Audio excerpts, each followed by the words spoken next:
আসসালামু আলাইকুম। কেমন আছেন আপনারা সবাই? আশা করছি আল্লাহর রহমতে ভালো আছেন। আমিও আলহামদুলিল্লাহ ভালো আছি। তো সকালবেলা ঘুম থেকে ওঠার পর কিছুটা নিজেকে সময় দেওয়া লাগে সব মানুষই। এরপর হচ্ছে ঘরের বা বাসার কাজকাম শুরু করতে হয়। সব সময় না, বেশিরভাগ টাইমেই দেখা গেছে আগে ঘরদোর গুছাইয়া তারপর রান্নার বা চুলার পাড়ে যাই। এই যে বেডরুম, এরপর হচ্ছে জামা কাপড়, 2টা রুম, এরপরে ঝাড়ু দিয়ে পরিষ্কার করে এই সাইডটা পরিষ্কার করে তারপর রান্নার পাড়ে বা চুলার পাড়ে গিয়ে নাস্তা বানাই বা হচ্ছে রান্নার আয়োজন করি। তো এতে দেখা গেছে আমার মনটা একটু ভালো থাকে, কেননা এক সাইডের কাজগুলো সম্পূর্ণ ক্লিয়ার করে তারপর অন্য সাইডে কাজ ধরতে ভালো লাগে। তা না হলে রান্নার পাড়ে গেলে দেখা গেছে ওই রুম টুম এগুলো অগোছালো থাকলে মন মেজাজ তেমন একটা ভালো লাগে না। তো সেই জন্য ওগুলো পরিষ্কার করে ঝাড়ু দিয়ে তারপর আসি রান্নার ঘরে। তো এই যে মন যেমন চায় তেমনই আসলে কর্ম হয়।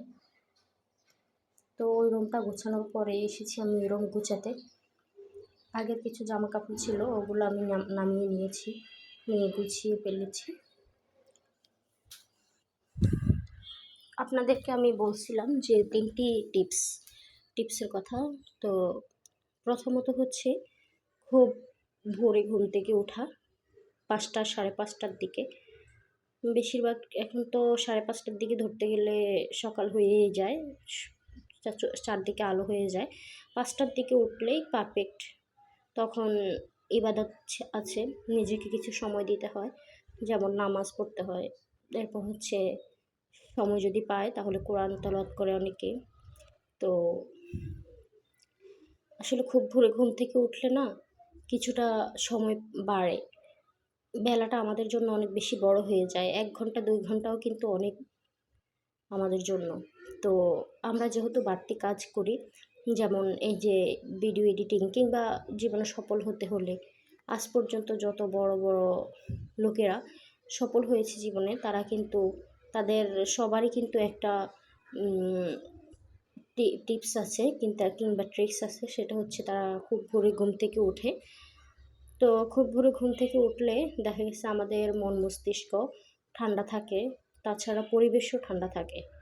অন্যান্য সময় দেখা গেছে আমরা যদি কাজ করতে যাই, এই মানে বিভিন্ন নয়েজ, হ্যাঁ, বিভিন্ন মানুষের কথাবার্তা, ডাকাডাকি, কিংবা হচ্ছে মোবাইলের যন্ত্রণা, টিভির যন্ত্রণা, গাড়ির যন্ত্রণা, অনেক কিছু আমাদের মন মাইন্ডকে বিভিন্ন দিকে নিয়ে যায়।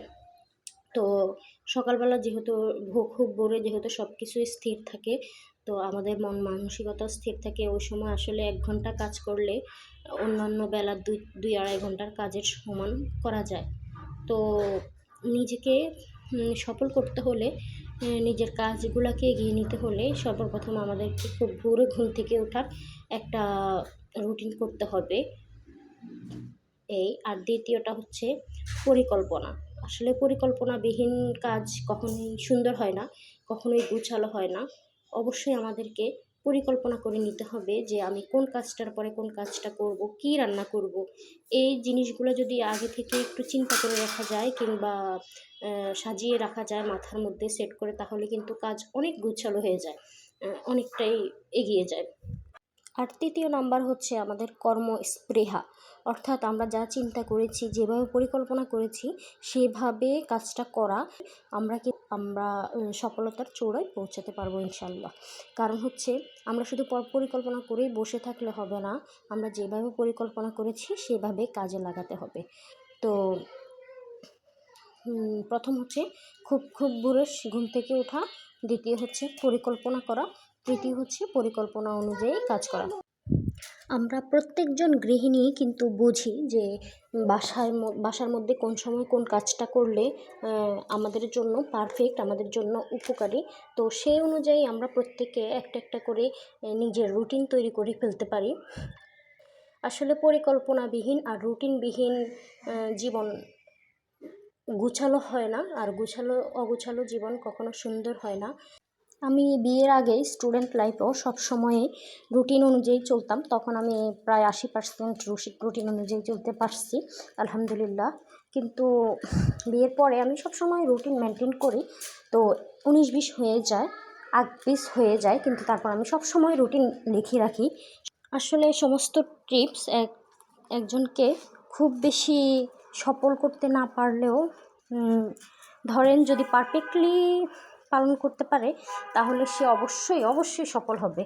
আর যদি না করে, ধরেন আমাদের মতো কখনো এদিক সেদিক হয়ে যায়ও, তারপরও আমি মনে করি যে এই জিনিসগুলা একজন মানুষকে সফলতা সর্বোচ্চ চূড়া না পৌঁছাতে পারলেও অনেকটাই জীবনে উন্নতি করতে পারবে, অনেকটাই উপকারে আসবে।